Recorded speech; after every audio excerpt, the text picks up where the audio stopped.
말씀 보겠습니다. 요한복음 1장 3절에서 5절까지 함께 합독합니다. 만물이 그로 말미암아 지은 바 되었으니 지은 것이 하나도 그가 없이는 된 것이 없느니라. 그 안에 생명이 있었으니 이 생명은 사람들의 빛이라. 빛이 어둠에 비치되 어둠이 깨닫지 못하더라. 아멘. 기도하겠습니다. 하나님 아버지, 이 시간에도 하늘의 신령한 말씀을 듣고 주 예수 그리스도의 그 놀라운 비밀을 알기를 원하오니 성령께서 오늘 또 조명하셔서 주의 말씀과 함께 기뻐하는 시간이 되게 하시고 하늘의 신령한 그 권세와 능력으로 온전히 옷 입는 귀한 시간 되게 해 주옵소서. 예수님의 이름으로 기도합나이다. 아멘. 요한복음 1장 3절에서 5절에 있는 말씀 통해서 빛과 어두움이라는 제목으로 말씀을 드리겠습니다.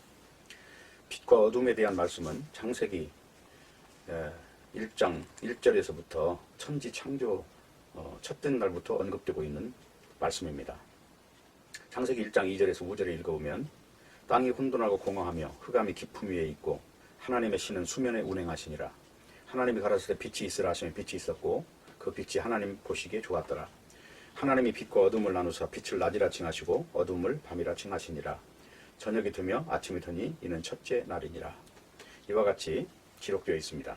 상기에서 보면은 빛과 어둠을 나누셨는데 그 빛이 하나님이 보시기에 좋았더라 에서 보시는 바와 같이 하나님이 보시기에 좋은 것이 있고 아닌 것이 있습니다. 그래서 하나님이 보시기에 좋은 것이 빛이고 하나님이 보시기에 좋지 않은 것이 어둠인 것입니다.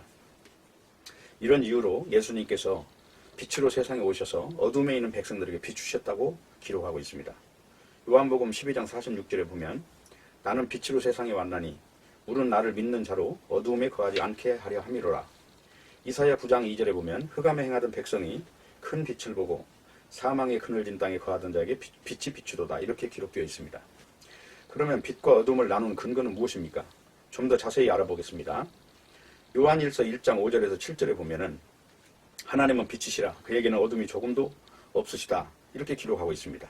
만일 우리가 하나님과 사귐이 있다 하고 어둠에 행하면 거짓말을 하고 진리를 행하지 아니함이거니와 그가 빛 가운데 계신 것 같이 우리도 빛 가운데 행하면 우리가 서로 사귐이 있고 그 아들 예수의 피가 우리를 모든 죄에서 깨끗하게 하실 것이요 라고 기록되어 있습니다.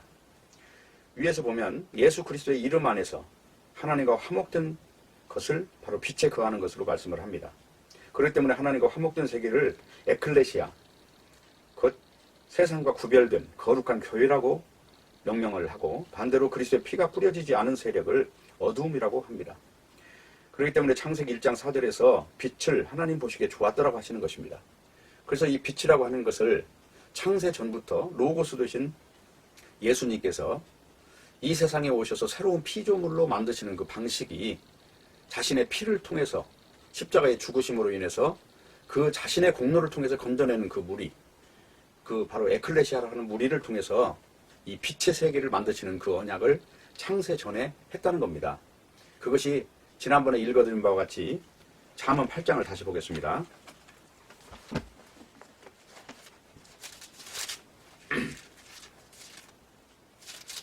잠언 8장 22절 보면 여호와께서 그 조화의 시작 곧 태초에 일하시기 전에 나를 가지셨으며 만세전부터 상고부터 땅이 생기기 전부터 내가 세움을 입었나니 아직 바다가 생기지 아니하였고 큰 샘들이 있기 전에 내가 이미 났으며 산이 세우심을 입기 전에 언덕이 생기기 전에 내가 이미 났으니 하나님이 아직 땅도 들도 세상 진토의 근원도 짓지 아니할 그때에 하늘 구름을 지으시며 궁창으로 해면에 두르실 때에 내 거기 있었고 그가 위로 구름 하늘을 견고하게 하시며 바다의 샘들을 힘있게 하시며 바다의 한계를 행하여 물로 명령을 거스리 못하게 하시며 또 땅의 기초를 정하실 때에 내가 그 곁에 있어 창조자가 되어 날마다 그 기뻐하신 바 되었으며 항상 그 앞에 즐거워하였으며 사람이 거처할 땅에서 즐거워하며 인자들을 기뻐하였었느니라와 같이 이 세상에 있기도 전에 이 노고스 되시는 예수님께서 창조자로 존재했었다는 겁니다. 그래서 이 창조의 지금 원인을 보면 전도서를 보든지 잠언을 보든지 솔로몬이 깨달은 것이 바로 그거예요. 여자의 후손이 오는데 이 여자의 후손은 남자, 그러니까 인간의 방식이 아닌 성령으로 잉태해서 오시는 분이 계시는데 그분을 통해서 하늘로부터 거듭나게 하는 방식을 만들었다는 겁니다. 그것이 요한복음 3장입니다. 요한복음 3장을 보시면 3장 3절을 보시면 예수께서 대답하여 가라사대 진실로 진실로 네게 이르노니 사람이 거듭나지 아니하면 하나님 나라를 볼 수 없느니라 그랬습니다. 그러면 이 거듭나야 한다고 하는 이 내용을 당시에 이 니고데모라고 하는 사람은 이 말을 이해를 못했어요. 이 거듭난다는 것, 죽어서 부활한다는 세계를 전혀 감지하지 못하는 사람한테 이 영생이 있다는 이 말을 이해할 수는 없는 것이었고, 더군다나 이 하나님께서 인간을 여자의 몸에서 태어나는 방식이 아닌 십자가로 태어나는 방식을 선언하는 것에 대해서 이해를 못했던 겁니다. 그래서 여기 4절에 보면은 니고데모가 가로되 사람이 늙으면 어떻게 날 수 있삼나이까? 두 번째 모태에 들어갔다가 날 수 있삼나이까? 하고 물어봤어요. 예수님께서 무슨 말씀을 하십니까? 진실로 진실로 네게 이르는 사람이 물과 성령으로 나지 아니하면 하나님 나라에 들어갈 수 없느니라. 육으로 난 것은 육이요 성령으로 난 건 영이니 내가 네게 거듭나야 하겠다는 말을 기이 여기지 마라. 그러면 이 거듭나는 방식이 바로 지금 육으로 나는 방식이 아니고 영으로 나는 방식이 있다는 거예요. 그러면 그 방식이 뭐냐? 그 방식이 13절이에요. 하늘에서 내려온 자 곧 인자 위에는 하늘에 올라간 자가 없느니라. 모세가 광야에서 뱀을 든 것 같이 인자도 들려야 하리니 이는 저를 믿는 자마다 영생을 얻게 하려 하심이라. 그러니까 인자가 광야에서 마치 모세가 광야에 놋뱀을 달아 올린 것처럼 예수님께서도 십자가에 달려 올리시는데 그 십자가라고 하는 그 비밀을 통해서 그 십자가를 그 공로를 통해서 사람을 그 믿는 자를 영생을 얻게 하는 방식으로 이 영으로 태어나는 방식으로 거듭나는 방식을 가르쳐 주셨다는 거예요. 그러니까 여기서 말하는 이 물과 성령으로 나지 아니하면 하나님 나라를 들어갈 수 없다 하는 이 말은 다른 말로 말해서 이제 죽었다 살아나는 걸 말하고 있는 겁니다. 성령으로 났다 하는 말은 이 육신을 부정하는 거예요. 다시 말하면 이 육으로 난 이것이 선악과를 먹은 실체이고 실제로 선악과 먹기 이전의 상태로 회귀하는 방식이, 그래서 그걸 구약에서는 에덴 동산이라고 하는데 이 에덴 동산이 구약 성경의 계시가 되기는 원래는 애굽에서 나와서 가나안 땅으로 들어가는 것이고 가나안 땅의 중심은 거기 성전이 있어요. 그 성전 안에 지성소 안에 그 들어가는 그 비밀을 가르쳐 주셨는데 그것이 구약에서는 유월절 어린 양을 죽여서 그 피를 뿌리면 그 지성소 안에서도 하나님에게 죽지 않고 살아난다는 것이었고, 신약 성경에서는 어린 양 되시는 예수님의 십자가 피를 힘입어서 그 하나님과 화목이 되는 걸 말하고 있는 겁니다. 그렇기 때문에 지금 요한복음 3장에 있는 물과 성령으로 거듭난다 하는 거는 죽었다 살아나는 걸 이야기하는 거예요. 그러니까 물이 말씀이니 뭐 깨끗하면 이런 개념보다는 세례를 말하고 있는 거예요. 그 세례는 로마서 6장에 잘 나와 있잖아요. 예수님의 죽음과 함께 죽었고 부활하심과 함께 부활했다는 거죠. 그걸 새 생명이라고 하는 겁니다. 지난주에 말씀드린 바와 같이 로마서 6장을 다시 보겠습니다. 로마서 6장 1절이에요. 그런데 우리가 무슨 말을 하리요? 은혜를 더하기를 죄에 거하겠느뇨? 그럴 수 없느니라. 죄에 대해 죽은 우리가 어찌 그 가운데 살리요? 그러면 여기서 이 죄라고 하는 용어와 또 반대로 여기 5장에서 말하는 의라고 하는 용어가 두 가지가 등장을 해요. 그러니까 여기서 말하는 죄는 도덕을 다루는 게 아니라 새 생명을 못 만난 사람을 죄라고 하는 것이고, 바울 사도처럼 새 생명 안에서 거하는 사람은 의라고 하는 겁니다. 그게 의의 세계와 죄의 세계로 나누는 거예요. 다시 말하면 아담, 첫사람 아담에게 속했느냐 마지막 아담에게 속했느냐 하는 문제를 다루는 겁니다. 그러니까 5장에서 다루는 거를 가지고 그런즉이라는 용어를 쓰는 거예요. 그런즉. 그러니까 5장에서 지금까지, 자 21절 보세요. 5장 21절.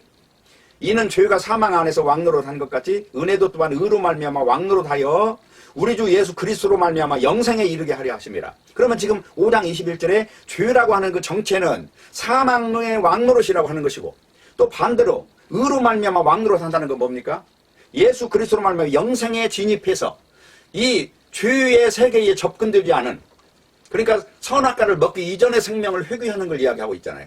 그래서 여기서 6장 1절에 그런즉이라고 하는 말은 이 앞에 말을 받아서 그대로 적용하고 있는 거예요. 그리고 여기 죄라고 하는 거는 의와 죄의 세계를 나누는 게 분명한데도 많은 사람들이 성경을 너무나 구절로 잘라서 설교를 하다 보니까 이 죄라고 하는 거를 단순히 도덕으로 해석을 하는데, 성경에서는 도덕을 가지고 의에 이른다면 실제로 수없는 역사에서 이 도덕적으로 산 사람들이 훌륭한 사람이 너무너무 많습니다. 예수 그리스도의 피가 필요 없이 도덕으로 이미 의로운 세계에 진입할 수가 있는 거예요. 근데 왜 하나님께서는 이러한 방식을 계시하셨고 이러한 방식을 꼭 복음이라고 말씀을 하시는가? 그 부분에 중차대성이 있다고 하는 겁니다. 그래서 지금 여기서 말하는 죄라고 하는 것이 세례를 받기 이전의 상태를 말하는 거예요. 자 보세요. 3절. 자 여기 2절에서 봅시다. 그럴 수 없는 죄에 대해서 죽은 우리라고 말했어요. 죄에 대해서 죽은 우리는 그 가운데 있는 존재가 아니라는 것이죠. 그럼 여기서 지금 드러내고 있는 말은 뭡니까? 도덕적으로 훌륭하게 살자는 말을 하는 게 아니라 그리스도의 이름으로 세례를 받았느냐 하는 걸 얘가 묻고 있는 거예요. 자, 이거 3절. 무릇 그리스도 예수 합하여 세례를 받은 우리는 그의 죽으심과 합하여 세례를 받은 줄 알지 못하느냐? 그러니까 예수님이 십자가에 죽으신 그 일이 세례받아 죽었다는 거예요. 물과 성령으로 거듭나라 하는 이 말도 똑같습니다. 물이라는 건 원래 깨끗하게 하는 그런 개념보다는 구약 성경에서 물 그러면 노아의 방주 때 물에 전부 죽어버린 그 심판을 상징하고 있는 거예요.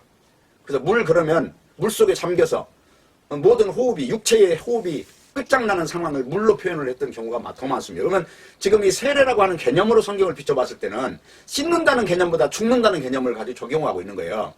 그 세례라는 것이 사실은 그 캐톨릭에서 그 로마의 당시에 그 국교가 되면서 너무 많은 사람들이 침례를 받다 보니까 물속에다 들어갔다 나오는 그 과정이 너무 번거롭고 하니까 약식으로 손끝에다 물을 3방울 묻혀 성부, 성자, 성령의 이름으로 세례를 주노라. 이걸 가지고 변형이 됐지만 원래는 들어가 죽는 겁니다. 물속에 잠겨서 죽고 나올 때 살아나는 겁니다. 그러니까 사도행전에 보면 에디오피아 내시도 가다가 복음을 듣고 나서 나 그러면 이제 세례를 받는 것이 거리낌이 없으니 그래서 빌립이 세례를 주고 호련히 가니라라고 기록되어 있잖아요. 그러니까 거기서 인격적으로 사람이 좋은 사람으로 변하는 게 아니라 예수 그리스도의 이름으로 바로 선악과를 먹기 이전의 사람이 됐느냐 하는 것을 논하고 있는 것이지 이 부분은 절대 도덕이나 윤리를 다루지 않는다는 것을 아셔야 됩니다. 그렇기 때문에 새 사람이 된다고 하는 것은 오직 예수 그리스도의 이름을 힘입어서 되는 것이지 우리 인간이 훌륭하게 변해서 되는 것은 없습니다. 그리고 아무리 훌륭하게 변한다 해도 그들이 주장하는 의를 보면은 기껏해야 술을 안 마신다거나 담배를 안 피는 걸 규정하고 있는데 그게 그렇게 큰 죄입니까? 아니 예를 들어서 사람이 괴로움에 지쳐 있을 때는 술을 한 잔 먹음으로써 위로를 받을 수 있다면 마치 암 환자가 고통을 당할 때 몰핀이라고 하는 마약을 넣어가지고 그 고통을 줄여주는 것 같은 것이라면 그것을 어떻게 악하다고 말할 수 있겠습니까?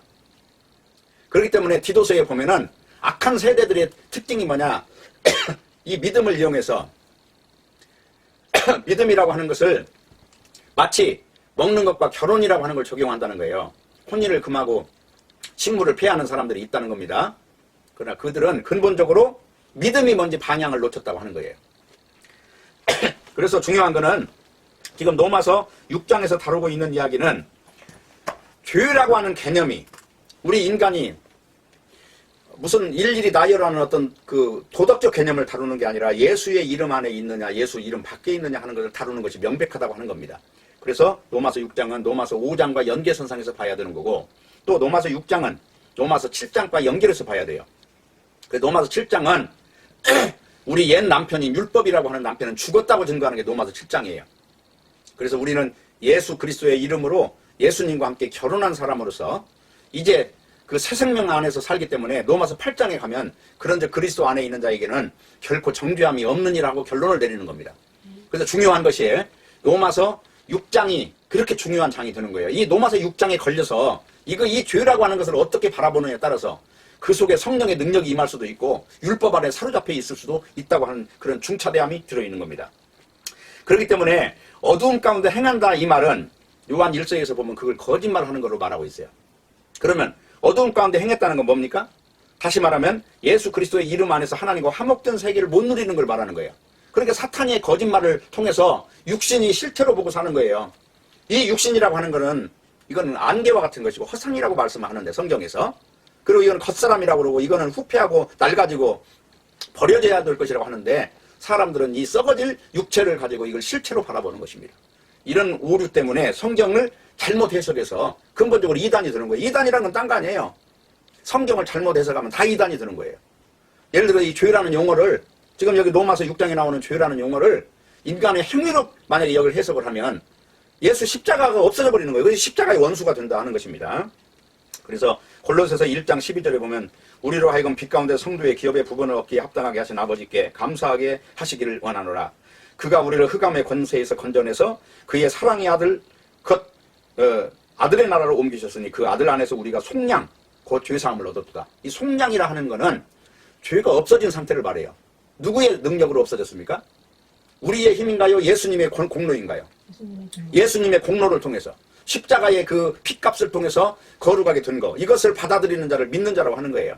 그래서 신자라고 하는 것이 이게 성자라는 말을 붙이지 않아요. 근데 많은 경우에 사람들이 성도 하니까 이 성도라는 말이 뭐 도덕적으로 완벽한 사람으로 해석하는데 인간은 절대 완벽할 수가 없어요. 죽을 때까지 자기 욕심을 부리고 자기 유익을 위해서 선과 악을 규정하다 하는 존재들이지 결코 하나님 보실 때 우리는 스스로 의로울 수가 없다는 거예요. 예수의 피를 힘입지 않으면 단 한순간도 숨을 쉴 수 없는 존재라고 하는 것입니다.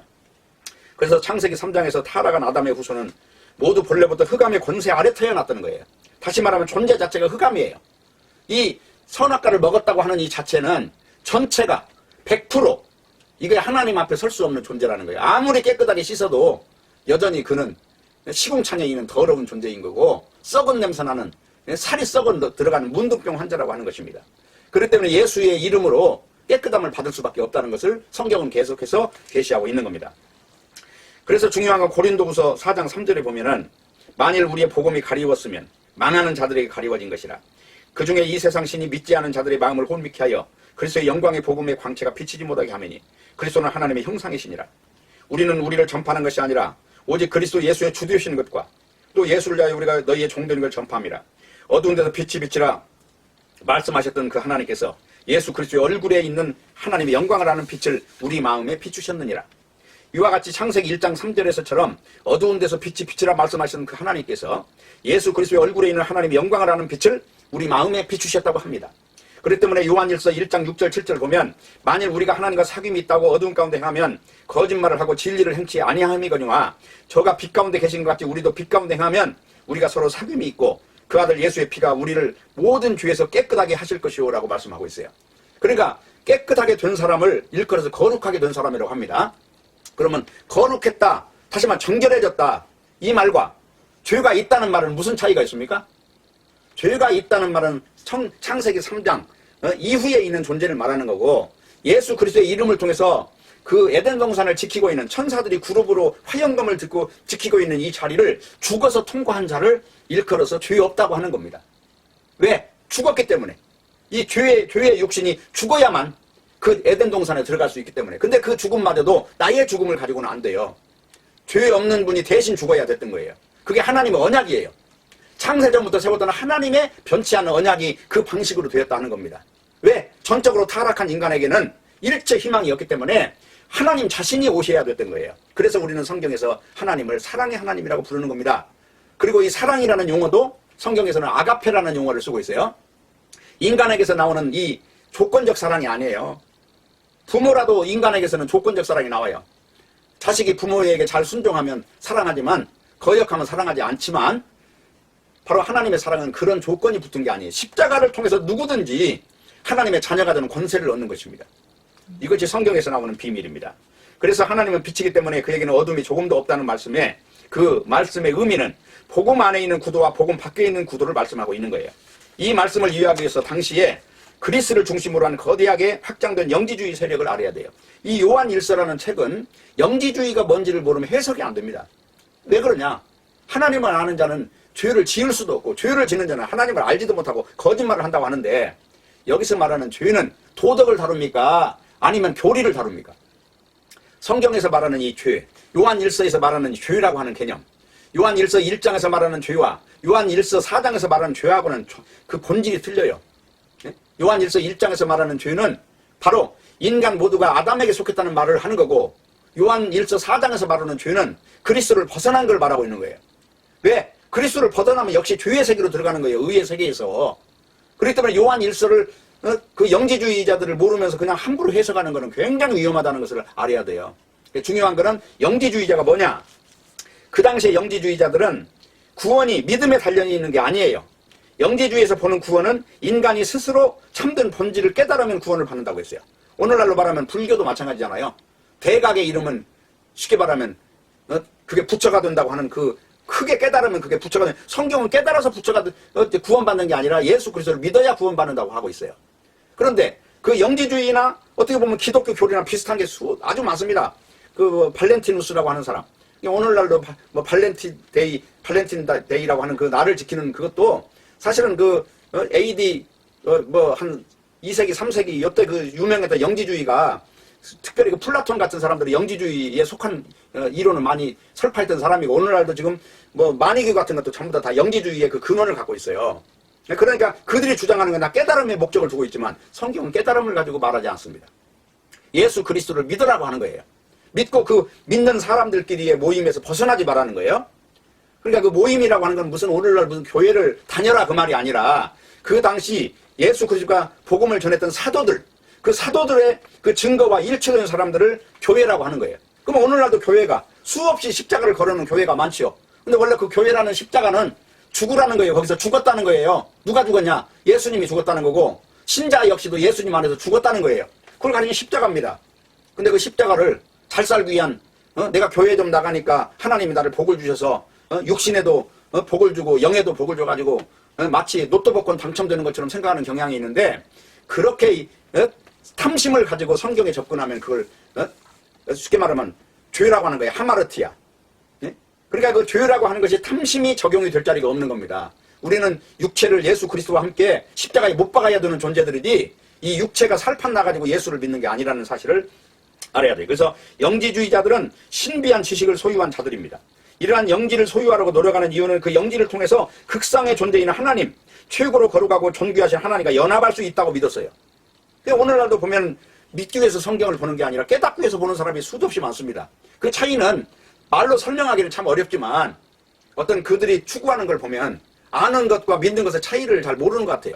믿는다고 하는 거는 어떻게 보면 저 시골 할머니 한글 한자도 모르는 사람도 예수 그리스도의 이름 속에서 자기 육체를 부정하는 형태의 믿음이 나온다면 그걸 어떻게 안 믿는다고 말할 수 있겠습니까? 그래서 중요한 건 성령을 받은 사람은 믿는 사람이에요. 성령이라는 얘기는 깨끗해졌다는 거예요. 예수 십자가 피로 말미암아서 나는 거룩의 능력을 지금 누리고 있다. 그런 사람은 믿는 사람이라고 결론을 내려야 된다고 하는 겁니다. 그래서 믿음으로 구원받는다고 분명히 말씀하신 성경대로 우리는 신앙으로 인해서 에베소서 2장 8절 9절 말씀을 봐야 됩니다. 너희가 그 은혜를 인하여 믿음으로 말미암아 구원을 얻었나니 이것이 너희에게 난 것이 아니고 하나님의 선물이라. 행위에서 난 것이 아니니 이는 누구든지 자랑치 못하게 함이라. 행위에서 난 것이 아니라고 하는 것이 명백한데도 사람들은 이 죄라는 용어를 잘 모르니까 선악과를 먹은 걸 죄라고 하는데 자꾸 죄라고 하는 거를 일반 종교가 주장하는 대로 세상 사람들을 설득할 수 있는 어떤 위대한 인간이 되려고 노력하는 사람들 속에서 이 죄라고 하는 용어와 은혜라고 하는 용어, 믿음이라는 용어를 해석하다 보니까 이렇게 상이한 해석들이 나타나고 이런 이단들이 존재한다 하는 겁니다. 그래도 이단이 분명한 거는 예수 그리스도의 피의 권능을 믿지 못하는 자는 다 이단이 되는 거예요. 깨달음으로 구원을 얻는다든가 많이 알아가지고 믿음의 영웅이 된다거나 성경을 많이 안다고 해서 믿음의 영웅이 됩니까? 그게 아니죠. 죽음을 넘어가는 사람이죠. 믿음은 영웅을 찾지 않아요. 예수님의 말씀과 같이 육체를 한마디로 장막으로 보는 자가 믿는 자예요. 이 육체는 죽을 때까지 우리는 다 불편한 것입니다. 왜냐? 영이 실체고 이거는 그냥 어떻게 보면 빨리 벗어버리고 싶은 것이기 때문에 실체는 신령한 몸이라 하는 것을 알아야 되는 것입니다. 그래서 요한 1서는 교회 안에 세례받고 침투해서 은밀하게 참여하거나 흡수된 영지주의 존재들을 염두에 두고 하는 말씀이라는 것입니다. 그래서 신자는 사도들과 함께 참된 연합이 한 사귐으로만 거룩한 교제가 가능하고 이 교제가 현재 살아있는 사람들만 생명에 진입한 사람으로 규정하는 거예요. 요한 1서 2장 19절에 보면은 저희가 우리에게서 나갔으나 우리에게 속하지 아니하였나니 만일 우리에게 속하였다면 우리와 함께 거하였으려나 저희가 나간 것은 다 우리에게 속하지 아니함을 나타내려 함이니라. 나간 자가 누굽니까? 요한 1서에서 나간 자는 딴 게 아니에요. 지금 교회 다니다 나간 자를 말하는 게 아니라 당시 영지주의자들의 이론에 끌려서 사도들의 증거를 뒤돌리고 나가버린 자들을 말하고 있는 것입니다. 그래서 중요한 것은 창세기에서 빛의 정체를 말할 때 처음 창조 시에 땅이 혼돈하고 공허하며 흑암이 깊음 위에 있고 하나님의 영은 수면에 운행하신다고 말씀하셨는데 이 배경으로 빛이 있으라고 하셨던 거예요. 그러니까 흑암이 깊음 위에 있는 이 상태가 바로 예수님을 모르는 창조주를 모르는 상태예요. 그러니까 이건 창세기를 기록할 때도 보면은 벌써 이것을 염두에 두고 기록이 됐던 거예요. 그러니까 중요한 것은 뭡니까? 이 빛이 등장했다는 얘기는 뭐예요? 창세기에 보면 창세기 1장 1절에 벌써 빛이 등장했는데 그 태양하고 달이 등장하는 건 4일째 가서 등장하거든요. 그러면 이 태양과 달은 뭐냐? 빛을 그 모형으로서 진짜 이 빛의 모형으로서 지금 존재하게 만들었던 것입니다. 그렇기 때문에 이런 사물을 보고 어떤 것을 그 실체로 보는 것보다 사물은 코스모스라고 성경에는 그래요. 이 원어로 보면 이 코스모스라고 하는 거는 이 코스모스를 통해서 실체를 보여주려고. 그래서 성경은 결론은 뭘 보여주는 겁니까? 이 창세전 언약의 진리를 보여주는 것이 성경책이지 어떤 역사를 보여주거나 또는 무슨 뭡니까? 창조론을 보여주려고 하는 게 아니다. 아니, 물론 그 말도 맞지만 궁극적으로는 예수 그리스도를 계시하는 것으로 보는 것이 타당하다 하는 것입니다. 그래서 창세기 1장 14절 19절에 보면 두 광명체 해와 달이 나오는데 그거는 첫째 날의 빛을 보여주는 그림자 역할을 했다는 것을 알아야 됩니다. 그걸 어떻게 알 수 있냐? 요한계시록 22장 5절에 보면은 다시 밤이 없겠고 등불과 햇빛이 쓸데없으니 이는 주 하나님이 저에게 비추심이라 저희가 세세토록 왕노릇 하리로다. 그래서 참빛은 누굽니까? 예, 그 하나님이라는 거예요. 그래서 이걸 비추기 위해서 이 만물이 존재한다는 겁니다. 이것을 드러내기 위해서. 이걸 일컬어서 성경에서는 그러잖아요. 만물 속에 신성이 가득하게 차 있다. 이 만물이 하나님께 복종하지 않는 게 어디 있어요? 인간만 하나님께 복종하지 않는 거지. 그래서 인간의 그 모습대로 땅도 가시덩굴이 나오고 짐승들도 다 그렇게 변했다는 거예요. 그래서 이사야에서 보면은 어린아이가 독사의 굴에 손을 넣어도 상하지 않는 그 세계를 일컬어서 진정한 하나님의 나라라고 하는 겁니다. 그래서 궁극적으로 우리는 이 빛과 어둠이라고 하는 그 개념을 이 성경적 개념으로 봐야 돼요. 그래서 예수님은 참 빛입니다. 그 요한복음 아까 1장 읽으셨는데 그거 다시 한번 보겠습니다. 요한복음 1장 보시면 5절에 보세요. 빛이 어둠에 비추지 어둠이 깨닫지 못하더라. 하나님께로 보내심을 받은 사람이라서 이름은 요한이라. 저가 증거하러 왔으니 이 빛에 대하여 증거하고 모든 사람으로 자기를 전하여 믿게 하려 함이라. 그는 이 빛이 아니요 이 빛에 대하여 증거하러 온 자라. 9절이에요. 참빛 곧 세상에 와서 각 사람에게 비치는 빛이 있었나니 그가 세상에 계셨으며 세상은 그로 말미암아 지은 바 되었으니 세상이 그를 알지 못하였다. 세상은 그를 위해서 지어졌고 그가 세상을 만들었고 그랬는데 결국은 이 피조물이 그를 알지 못했다 하는 것은 당시 유대교의 자기 땅에 왔다는 거, 유대 땅에 왔다는 얘기예요. 유대 땅에 왔는데 그 실제 그 유대인들이 그 참빛인 예수님을 드러내라고 만들어 놨는데 그들이 알지 못했다. 그 이야기를 지금 하고 있는 겁니다. 그래서 12절을 보면 영접하는 자, 그 이름을 믿는 자들에게 하나님의 자녀가 되는 권세를 주셨다 하는 이야기는 이 요한복음은 여 기록 연대가 여기 이제 읽어보면 요한복음의 기록 연대는 AD 95년경으로 지금 요거 AD 80년에서 90년경으로 지금 추정하고 있어요. 요 요한복음을 기록한 연대는. 그러니까 예수님께서 부활 승천하시고 그리고 사역을 오랫동안 한 그 사도 요한이 에베소에서 사역할 때 이 책을 썼다는 겁니다. 그러면 이 당시에 이 책을 쓸 때쯤 되면은 이 요한은 늙은 사람이 돼 있어요. 그때 이 책을 쓴 거예요. 그러니까 그가 알았던 복음이 뭐냐 하는 것이 요한이라고 하는 사람이 쓴 책이 요한복음하고 요한 1서, 2서, 3서, 요한계시록 이렇게 있는데 그 책에 보면 예수 그리스도를 정확하게 알고 있는 사도로서 쓴 거라는 얘기예요. 그래서 참빛이라고 하는 그 예수님을 드러내기 위해서 태양도 존재하고 달도 존재한다. 그런 말씀을 하는 거고 이 세상의 위인들 그러니까 그 당시에 세례 요한이라는 여기는 지금 사도 요한이 있었지만 세례 요한이라는 사람은 굉장히 훌륭한 사람으로서 나시린으로 산 사람이에요. 그러니까 포도나무 옆에도 안 갈 정도로 술을 금하고 메뚜기가 석청이만 먹거든요. 메뚜기는요 구약 성경에 보면 정결한 짐승이에요. 곤충이 뒷다리가 이게 길게 나 있어 뛰어오르는 짐승 있죠. 땅에 붙어 사는 진해 같은 건 부정한 곤충이고 메뚜기는 정결한 거라요. 참새도 새 중에는 정결해요. 까마귀나 독수리 같은 거는 부정하지만 그러니까 짐승도 소나 양 같은 거는 정결한 짐승이지만 호랑이나 늑대나 막 이렇게 육식동물을 잡아먹고 막 이런 거는 다 부정한 동물이란 말입니다. 그러니까 그 세례 요한이라는 사람은 메뚜기와 석정이만 먹고 산 사람이란 말이에요. 그게 얼마나 그가 그 인간이 볼 때는 위대한 사람입니까? 나시린이고 그 사람도 결국은 자기를 증거한 게 아니에요. 자기는 망하여야 되고 예수님은 흥해야 된다. 나는 그의 신들매도 감당하기 어렵다라고 말을 했으니까 이 참빛에 대해서 증거하는 사람이다. 그런 이야기를 하는 겁니다. 그래서 중요한 거는 우리가 이 세상의 모든 것들은 세상의 빛과 어둠을 예수님의 관점이 아니라 마귀의 관점으로 바꾸어 놓은 것이 바로 이 세상이에요. 그래서 우리는 이 세상을 성경으로 이 세상의 가치관을 뒤집을 수 있는 사람이 바로 빛의 사람이다. 결론입니다. 빛과 어둠에 속지 말라는 것은 뭡니까? 귀하가 빛인지 어둠이 스스로 구별이 돼야 돼요. 먼저. 그리고 영에 속한 십자가 복음의 교제 속에 있는지 아니면 종교로서 육체를 근거한 세상 세력에 속했는지 이거를 구별하라는 거예요. 요한복음 3장 19절 20절 봅니다. 그 정죄는 이것이니 곧 빛이 세상에 왔으되 사람들이 자기 행위가 악함으로 빛보다 어둠을 더 사랑하는 것이니라.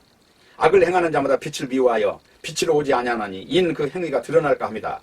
예수님을 보면서 세상이 어둠으로 보이고 예수님이 빛으로 깨달아지면 지금 여러분들은 바른 길에 서 있는 겁니다. 그러나 여러분의 인생에서 예수님 아니고 이 세상에도 뭔가가 아름다운 게 있고 뭔가 진리 비슷한 게 있다고 보면 이미 여러분은 영지주의자에 속해 있는 거예요. 그만큼 이 진리는 명백한 것입니다. 그래서 모든 인생을 오직 예수님에게서 찾는다고 한다면 그것은 바로 인생을 바른 답을 얻었다는 것이고, 모든 인생의 문제를 세상에서 답을 찾는 사람은 결국 문제가 있을 때 세상의 세력의 힘을 가지고 해결하려고 하는 거예요. 그러니까 세상이 원하는 건 뭡니까?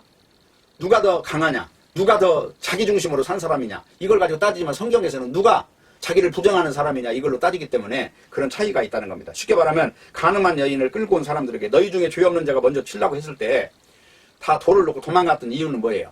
다 자기가 죄가 있다는 거죠.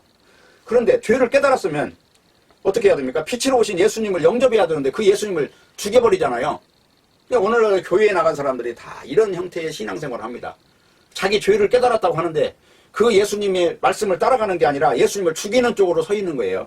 그래서 지금까지 자기가 살아온 삶의 방식, 내가 저 가늠한 여인을 죽여야 된다고 하는 이 삶의 방식, 내 기준이 옳다고 하는 이 방식을 발견했다면 그 방식을 버려야 되고, 첫 번째 이게 회개예요. 그리고 그 다음에 그 방식을 버리는 사람들의 세력이 있어요. 이걸 그래서 교회라고 해요. 그 사람들과 교제권이 형성이 돼야 돼요. 그들과 원수가 돼가지고 사는 게 아니라 그들과 형제가 돼서 함께 삶을 나누고 그리스도의 몸으로서 교제가 돼야 돼요. 그걸 사귐이라고 하는 거예요. 요한 1서에서. 그런 삶을 살아야 된다는 겁니다. 그러니까 이스라엘에서도 율법이 주어졌을 때 그 율법으로 남을 죽이고 빈팔하는 도구로 쓰라는 게 아니라 자기를 보라는 거였거든요. 근데 이스라엘 사람들이 뭐를 했어요? 율법을 가지고 남을 판단하고 정죄하는 데 쓴 거예요. 오늘날도 진리가 왔을 때 똑같은 겁니다. 자기 삶을 포기하지 않은 존재들은 결론적으로 내 삶이 옳다고 지금 주장하는 거예요. 내가 과거에 살았던 삶이 잘못됐다면 거기서 빠져나와야 되고, 그리고 그것을 버리고 이제 하나하나 근본적으로 하나님이 원하시는 좁은 문으로 가는 그 과정을 통과해야 되는데 그 과정을 버리는 사람들이라 하는 겁니다. 결론을 내립니다. 진리를 바르게 받았다면 우리를 정당하고 옳은 사람으로 만드는 것이 아니라 죄인 되게 하셔서 그리스도께 굴복하는 모습으로 나아가야 됩니다. 문제는 당신이 빛의 사람인지 어둠의 사람인지는 그거 하나만 보고도 알 수가 있습니다. 분명한 사실은 빛과 어둠은 공존할 수 없습니다. 빛과 어둠은 나누어주고 분리될 수밖에 없다는 거, 이게 하나님의 방식입니다. 그래서 고린도후서 6장 14절에 보면은 너희는 믿지 않는 자와 멍해를 같이 하지 말라. 의와 불법이 어찌 함께하며 빛과 어둠이 어찌 사귀며 그리스도와 베리알이 어찌 조화되며 믿는 자와 믿지 않는 자가 어찌 상관하며 하나님의 성전과 우상이 어찌 일치되려. 우리는 살아계신 하나님의 성전이라. 이와 같이 하나님께서 가라사대 내가 저희 가운데 행하며 두루 행하여 나는 저희 하나님이 되고 저희는 나의 백성이 되리라 하셨느니라. 그러므로 주께서 말씀하시기를 너희는 저희 중에서 나와서 따로 있고 부정한 것을 만지지 마라. 내가 너희를 영접하여 너희에게 아버지가 되고 너희는 내게 자녀가 되리라. 전능하신 주의 말씀이니라 하셨느니라. 이와 같이 이 성경 전체는 바로 이렇게 빛과 어둠을 나누는 일을 하고 있어요. 그래서 로마서부터 보면 로마서 16장에 보면 저희와 사귀지 말고 그들에게서 따로 구하고 그들에게서 나와라 이렇게 말하고 있고, 고린도서 1장 22절에도 보면은 표적을 구하는 유대인들과 지식을 찾는 헬라인들과는 믿음을 갖지 하지 말라는 겁니다. 그러면 이 고린도전서에서 헬라인들이 바로 영지주의적 성격을 가진 자들이에요. 그들은 플라톤 자체가 영지주의자예요. 그리고 고린도서 11장 4절에도 보면은 그들과 섞이지 말라는 거예요. 그들은 아주 광명한 천세로 이 인간들 위해 군림한다는 겁니다. 그런데 그 당시 고린도 교인들은 그 사람들을 자기 목숨을 생명을 뺏어가는데도 그들을 영접하고 그들을 존경하는 존재로 살았다는 거예요. 에베소서 5장 6절, 빌립보서 3장 18절, 골로새 2장 8절 이런 전부 보면은 그 당시 철학과 그 유대주의자들, 그러니까 율법주의자, 신비주의자, 바로 이 지혜를 찾는 지식을 구하는, 그러니까 교회에 나와가지고 뭐 하나 더 알기 위해서가 아니라 예수 그리스도의 그 세계를 아는 것이 진정한 지식인데 잡다한 지식을 챙기고 쓸데없이 설교할 때 세상 철학을 동원하고 이런 것 자체는 성경 이야기를 잘 몰라서 그런 걸 동원하는 겁니다. 그러니까 오늘날도 철학을 전하는 교회가 사람들에게 많아지는 이유는 뭡니까? 단지 지식에 굶주린 사람들이라는 거예요. 진리에 굶주린 것이 아니라. 그런 것들은 위험하다는 것이고요. 중요한 것은 성경 전체를 보면 다 이런 이야기로 성경이 써졌다는 거예요. 그러니까 마태복음, 마가복음, 누가복음, 요한복음을 제외하고 사도행전까지 제외하고 로마서부터 요한계시록까지 써진 걸 이야기 보면 전부 이단들 때문에 써진 것이에요. 그렇게 중요한 겁니다. 그래서 그들과 사귀지 말고 그들과 관계를 정리해서 진리 가운데만 온전히 행하는, 이것을 갖다가 빛 가운데 행하는 것으로 결론을 내리고 있습니다. 아무쪼록 우리들 속에 그리스도의 성령께서 역사하셔서 구별하는 능력이 있기를 바라고, 이 구별 속에서 생기는 빛과 어둠의 현상들, 이것을 우리가 관념으로 누리는 것이 아니라 우리의 삶 속에서 직접 누리는 그런 소중한 신자의 삶이 되시기를 바랍니다. 아멘. 기도하겠습니다. 하나님 아버지, 우리 속에 거룩하게 한 영으로 새롭게 시작하셨사오니 주의 영으로 인도하셔서 우리가 날마다 예수 그리스도를 아는 지식이 그 하늘의 신령한 지식으로 성장할 수 있도록 하시고, 바르게 알아서 잘못된 모든 것들을 꺾어내고 오직 바른 것 위에만 우리의 터를 세울 수 있도록 인도하여 주옵소서. 예수님의 이름으로 기도합나이다. 아멘.